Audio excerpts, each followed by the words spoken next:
묵상 기도하시겠습니다.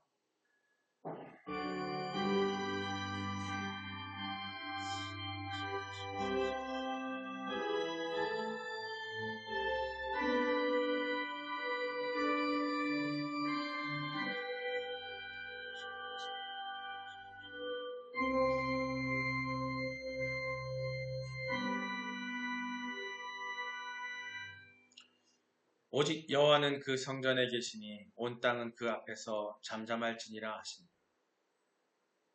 하나님은 영이시니 예배하는 자가 영과 진리로 예배할지니라. 수고하고 무거운 짐진 자들아 다 내게로 오라. 내가 너희를 쉬게 하리라. 하늘에 계신 사랑의 하나님, 오늘 이 자리에서 저희를 부르셔서 함께 예배드릴 수 있도록 인도해 주시며 너무나 감사드립니다. 우리는 주님의 말씀을 통해 삶의 진리를 배우고 그 말씀의 삶을 적용하며 살아가기를 원하옵니다. 오늘 이 예배를 통해서 우리의 마음과 영혼이 새롭게 되어 하나님의 뜻을 분별하고 그 말씀을 따라 살아가는 힘을 얻을 수 있도록 도와주시옵소서. 우리 예배가 온전히 하나님께 드리는 영광의 순간이 되기를 기도합니다. 예배 시작을 주님께 맡기며 모든 것을 주님의 은혜가 올려지리오니 우리의 기도와 찬양을 받아주시고 깊은 교제가 이루어지는 시간 되게 하여 주시옵소서. 모든 말씀 우리 주 예수 그리스도의 이름으로 기도합니다. 아멘.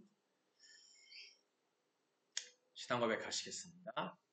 전능하사 천지를 만드신 하나님 아버지를 내가 믿사오며 그 외아들 우리 주 예수 그리스도를 믿사오니 이는 성령으로 잉태하사 동정녀 마리아에게 나시고 본디오 빌라도에게 고난을 받으사 십자가에 못 박혀 죽으시고 장사한 지 사흘 만에 죽은 자 가운데서 다시 살아나시며 하늘에 오르사 전능하신 하나님 우편에 앉아 계시다가 저리로서 산자와 죽은 자를 심판하러 오시리라. 성령을 믿사오며 거룩한 공예와 성도가 서로 교통하는 것과 죄를 사하여 주시는 것과 몸이 다시 사는 것과 영원히 사는 것을 믿사옵나이다. 아멘. 오늘 말씀입니다. 오늘 말씀 창세기 3장 1절로 7절 계속해서 말씀 함께 하겠습니다. 함께 읽겠습니다. 그런데 뱀은 여호와 하나님이 지으신 들짐승 중에 가장 간교하니라.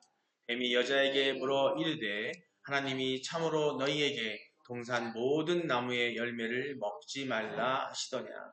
여자가 뱀에게 말하되 동산 나무의 열매를 우리가 먹을 수 있으나 동산 중앙에 있는 나무의 열매는 하나님의 말씀에 너희는 먹지도 말고 만지지도 말라 너희가 죽을까 하노라 하셨느니라. 뱀이 여자에게 이르되 너희가 결코 죽지 아니하리라. 너희가 그것을 먹는 날에는 너희 눈이 밝아져 하나님과 같이 되어 선악을 알 줄 하나님이 아심이라.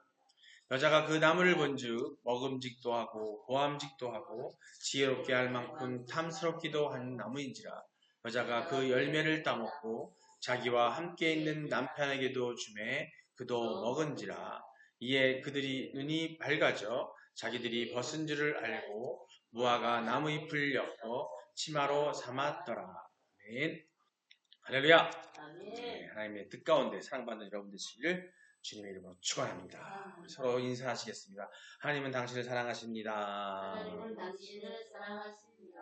예수님이 당신과 함께 계십니다. 예수님이 당신과 함께 계십니다. 성령님이 당신을 진리로 이끌어 주십니다. 성령님이 당신을 진리로 이끌어 주십니다. 그래서 당신은 잘 되고 있습니다. 그래서 당신은 잘 되고 있습니다. 사랑이 철철 넘쳐 흐릅니다. 할렐루야. 네, 오늘 본 말씀 우리 계속해서 우리가 구약 강의 창세기 3장 1절로 7절 말씀 나누고 있습니다. 오늘은 본문 중에서 6절을 통해서 함께 나눌 텐데요. 제목이 뭐냐면 인간의 말을 하나님의 말씀보다 우선시해서는 안 된다. 안 된다. 안 됩니다. 인간의 말, 하나님의 말, 그 무게중심을 달아놓고 보면 어디로 기울여야 할 것인가.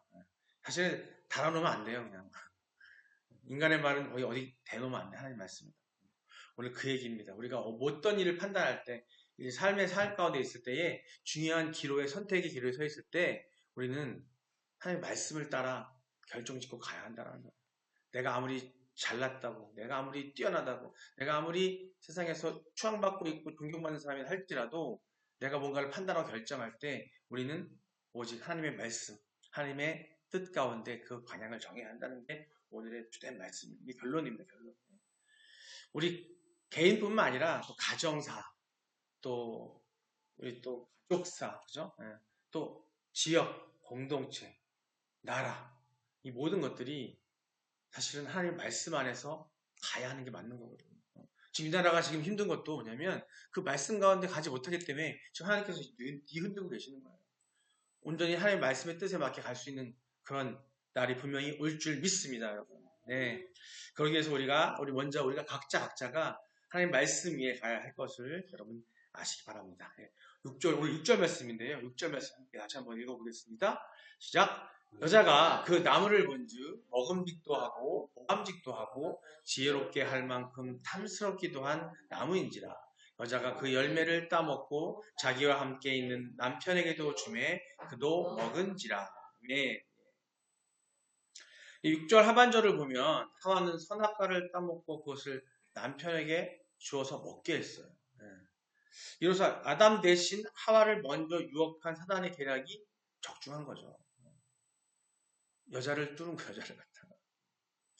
그리고 아담 안에서 난 온 인류는 그런 상황 때문에 아담 안에서 난 온 인류는 죄와 사망 안에서 신을 하게 된 겁니다. 로마서 5장 12절을 통해서 한번 확인해 볼까요? 함께 읽어볼까요? 그러므로 한 사람으로 말미암아 죄가 세상에 들어오고 죄로 말미암아 사망이 들어왔나니 이와 같이 모든 사람이 죄를 지었으므로 사망이 모든 사람에게 이르렀느니라. 아멘. 예. 이처럼 아담의 그 죄, 아담과 하와의, 아담 한 명의 그 죄로 인해서, 그 죄악으로 인해서 모든 사람이, 그로부터 난 지금 우리 모두가 죄악 가운데 있는 거죠. 근데 그걸 또 깨닫고 우리가 또 거듭나야 하는데, 깨닫지 못해. 우리 여기 계신 분들 다 거듭났고, 또 온라인 통해 계신 분들도 다 거듭났을 줄 믿습니다. 네, 그런데 본절을 보면 우리는 한 가지 의문을 가질 수가 있어요. 뭐냐면, 그것은 하나님으로부터 직접 금령, 즉 하지 말라고 한 명령을 받은 아담이 어떻게 그렇게 쉽게 하나님으로부터 그 금령을 받았음에도 불구하고 쉽게 선악과를 받아 먹을 수 있었느냐는 겁니다. 하와는 못 들었지만 아담은 직접 하나님께 하지 말라는 명령을 아담은 직접 들었거든요. 근데 그걸 명령 어겼다라는 거죠.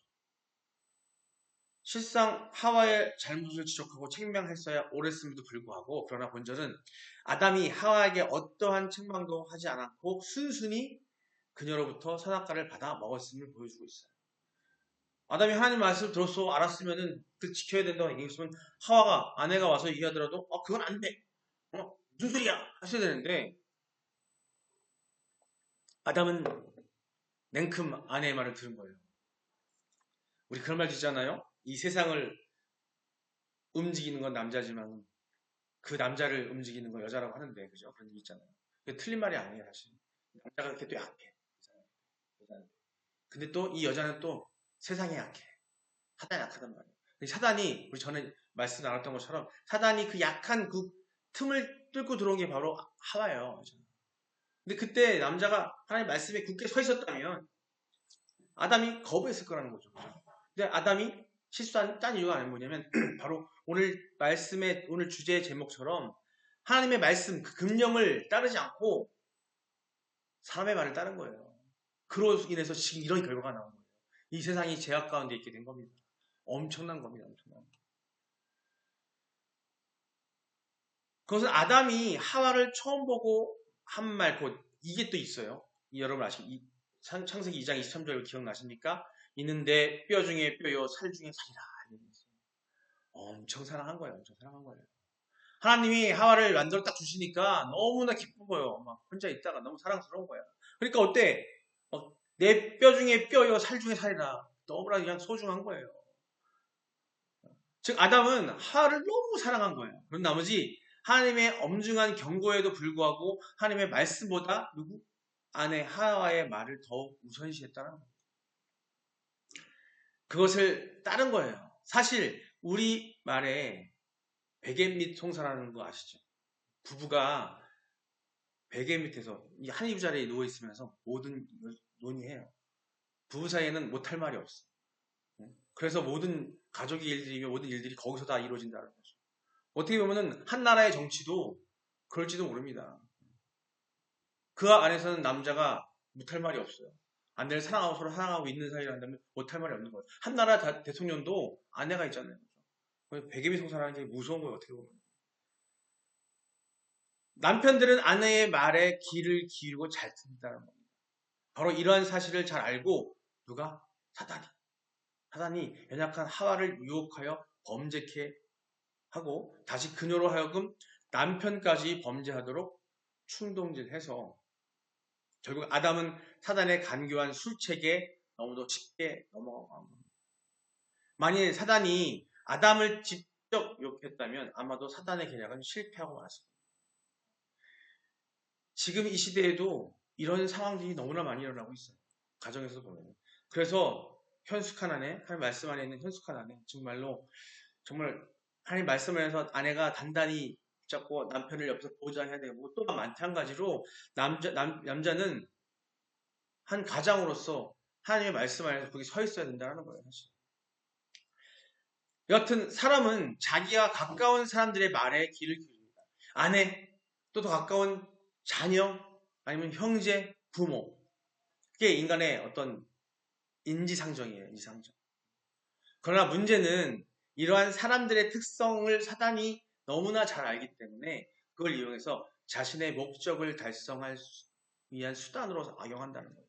우리가 살면서 어떤 나쁜 일을 누군가한테 사기를 당한다, 뭐 한다 할 때 보시면 알겠지만은 사단이 그 정작 당사자한테 오는 게 아니라 주변에 있는 친척들, 형제들, 자녀들, 아내를 통해서 거기에 약점을 파고 들어오는 거예요. 우리나라 역대 대통령들 한번 볼까요? 문제가 발생했던 이유가 뭐냐면 대통령 본인보다도 그 주변에 있는 사람들을 통해서 사단이 역사했어요. 자녀, 형제를 통해서 사단이 유혹하는 바람에 죄를 저지르는 바람에 그 대통령들이 그 직을 임함에 부족 문제가 발생하게 만들었다는 거예요. 그게 바로 이 세상의 현실이에요. 사람들이 그렇게 망가뜨리고 있다는 겁니다.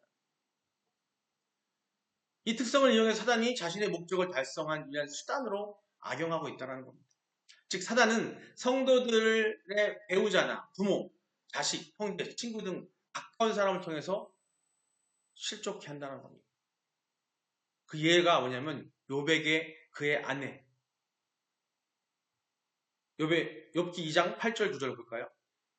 제가 읽어보겠습니다. 욥이 제 가운데 앉아서 질그릇 조각을 가져다가 몸을 긁고 있더니 온몸에 그냥 역청이 돌아가지고 막 긁고 있었어요. 응? 그런데 그의 아내가 그에게 이르되 당신이 그래도 자기의 온전함을 굳게 지키느냐? 하나님을 욕하고 죽으라. 유혹이에요. 하나님을 욕하고 죽으래요. 근데 욥이 따랐어요? 안 따랐죠. 아내가 떠났지만 욥은 따르지 않았어요. 오직 하나님만 바라봤다는 거예요. 나중에 그 결과는 욥에게 이런 연단과 시험이 있기 전보다 7배 이상의 갑절로 모든 것들이 더 풍족해졌어요. 즉 아내의 말을 따르면 사람의 말을 따랐다면 그런 결과가 올 수 있었을까 하는 겁니다. 마찬가지로 예수 그리스도에게는 그의 수제자인 베드로가 있었는데 마태복음 16장에 보면은 예수님께서 내가 곧 십자가에 못 박혀 죽으리라 라고 얘기했는데 그때 베드로가 얘기합니다. 주여 그리 마옵소서 그리 마옵소서. 예수님이 뭐라 그러냐면 이 사단아 그래요. 사단아 베드로. 왜? 하나님이 명하신 거거든요. 예수 그리스도가 십자가에 못 박혀 죽게 되고 다시 부활해야 되는 그 사건은 그것은 이 모든 만민의 죄를 대속하고로 약속하셨고 하나님께서 명하신 명령이란 말이에요. 예수님이 그걸 따라야 되는데 베드로가 그걸 막았단 말이에요. 그렇기 때문에 예수님이 이 사단의 자식이라고 하는 거예요. 예수님의 제자들 중에서 가장 그래도 으뜸이라고 하는 제1이라고 하는 베드로를 통해서 사단이 또 그걸 속삭여서 쓴 거예요. 어떻게 했어요? 그리스도 예수는 오직 하나님의 말씀을 따랐습니다. 우리는 어떠한 경우에도 사람의 말을 하나님의 말씀보다 우선시해서는 안 된다는 거예요. 그 결과는 불보듯 뻔하다는 겁니다.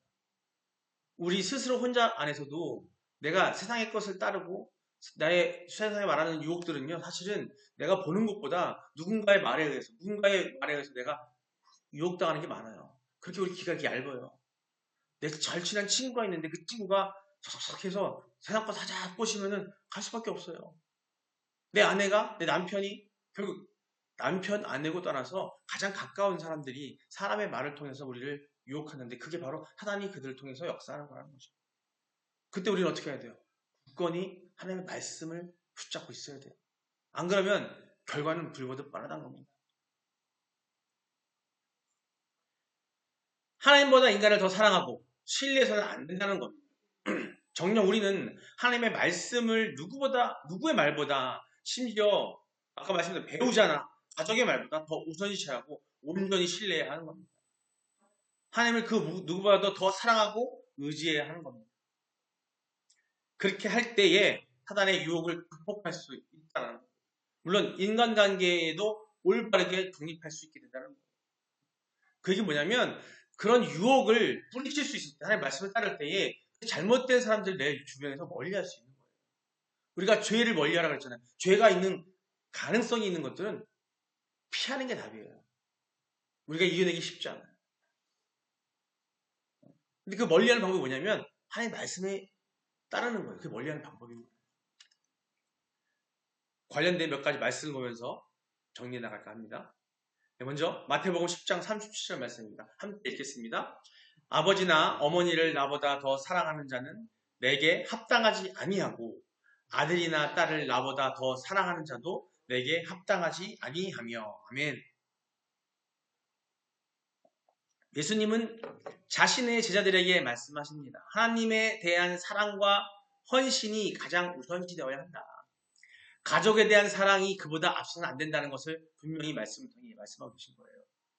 아버지나 어머니보다 아니면 내 아들, 딸보다도 하나님의 말씀을 우선시해서는 안 된다는 겁니다. 가족에 대한 사랑이 그보다 앞서서는 안 된다는 것을 강조하는 말씀이에요. 이 말씀은요, 신앙생활에서의 우선순위를 분명하게 정하는 그런 말씀이고요. 하나님과의 관계가 인간 관계보다 더 중요하다는 것을 상기시키고 있습니다. 우리가 하나님을 사랑하는 만큼 그 사랑이 우리의 모든 관계를 영향을 미치게 하는 거예요.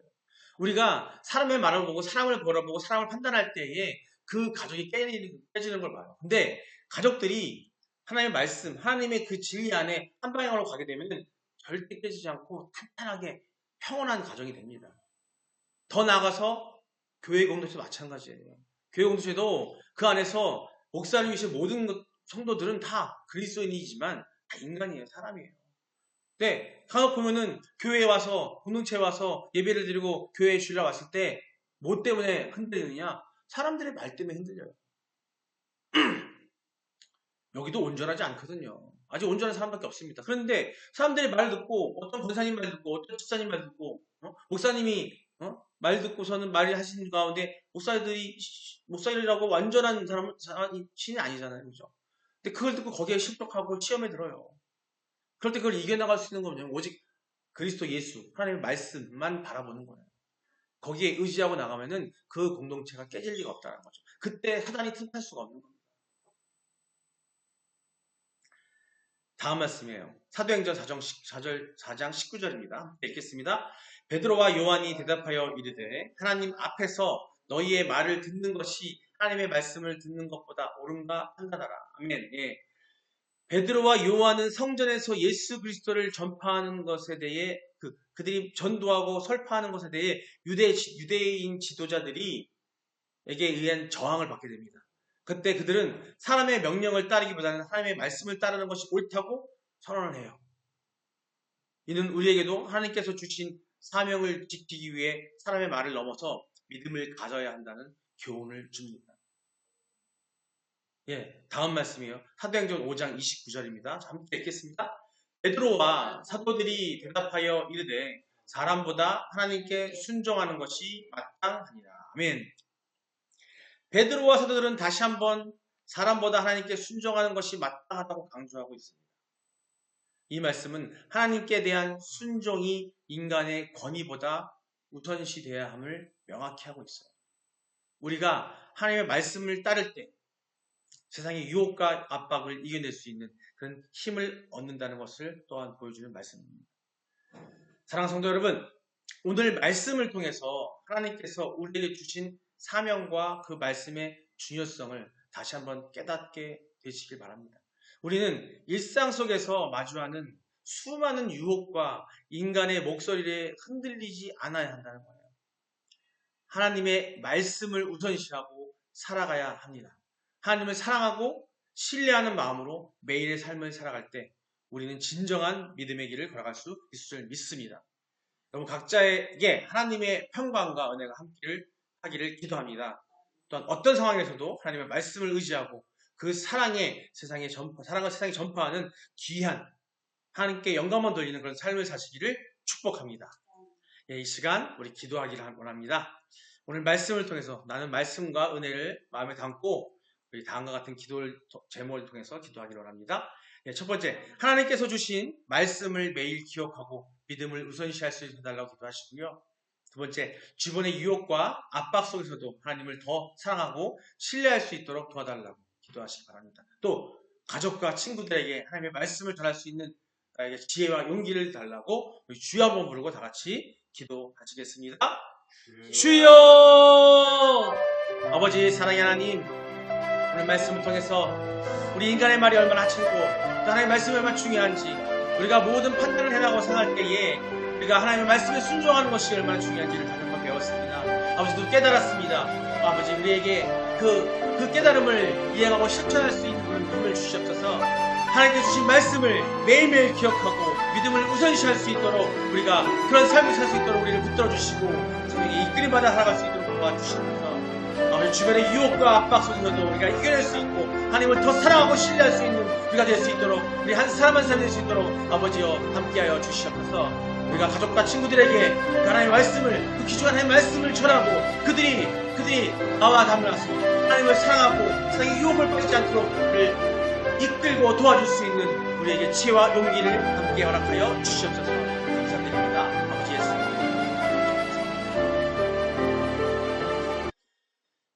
사랑의 하나님, 아버지시여, 오늘 저에게 주신 말씀을 통해 인간의 말을 하나님의 말씀보다 우선시해서는 안 된다는 중요한 교훈을 깨닫게 하여 주심에 너무나 감사드립니다. 우리의 삶 속에서 하나님의 말씀을 항상 최우선으로 삼고 그 말씀에 의지하여 살아가게 하여 주시옵소서. 주님, 우리가 인간의 목소리에 흔들리지 않고 오직 하나님만을 사랑하고 신뢰하는 믿음을 가질 수 있도록 도와주시옵소서. 우리의 주변에 있는 가족과 친구들에게도 이 믿음을 전할 수 있는 용기와 지혜를 허락하여 주시옵소서. 이제 이 자리를 모인 모든 성도들에게 또 온라인 통해 듣고 있는 성도들에게 하나님의 평강과 은혜가 가득하기를 기도합니다. 어떤 어려움 속에서도 하나님의 말씀을 의지하며 승리하는 삶을 살아갈 수 있도록 인도하여 주시옵소서. 감사드립니다. 예수 그리스도의 이름으로 기도드립니다. 아멘. 다 같이 주기도로 예배를 마치도록 하겠습니다. 계신 우리 아버지여, 이름이 거룩히 여김을 받으시오며 나라가 임하옵시며 뜻이 하늘에서 이룬 것 같이 땅에서도 이루어지이다. 오늘날 우리에게 일용할 양식을 주셨고 우리가 우리 죄진 자를 사하여 준 것 같이 우리의 죄를 사하여 주시옵고 우리를 시험에 들게 하지 마시옵고 다만 악에서 구하옵소서. 대나라와 권세와 영광이 아버지께 영원히 있사옵나이다. 아멘.